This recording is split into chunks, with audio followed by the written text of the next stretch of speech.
راگیرتنا گشت فروخانه عراقی بی اگر کو گشتیار چهش در و سردان حریم کنیان جی گشتیار مبقا اوی سردانش در بگیرین و دوباره وگرنه و الجه کو فروخانه هم کار بینه نچار بون دروازه سنوری ابراهیم خلیل بکار بینه اگر وی نگیر گل من دهاری کار بد اما دروازه سنوری ابراهیم خلیل دیوار زانیاری هم دست مکرفتین رهبریا دروازه بخواه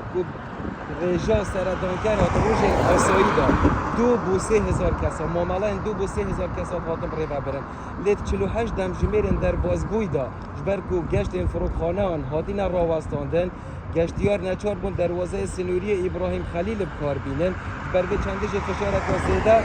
کفت اثر دروازه سنوری ابراهیم خلیل نه دیوچون کاسیده تر سروی بابتی کرد دا کو بزانن اف فشار درست بوی چی شوه بی بشکا کارمند دروازه سنوری ابراهیم خلیل اوه دیمنا دا دان دیار کرن کو جبر کو فشار که زیده دروازه دا درست بو جه کو ام 12 دم جمیرا کار بکن هندکش من نچار بون حتی 20 دم جمیرا جی کار بکن اوه پشتی و چنده هات کو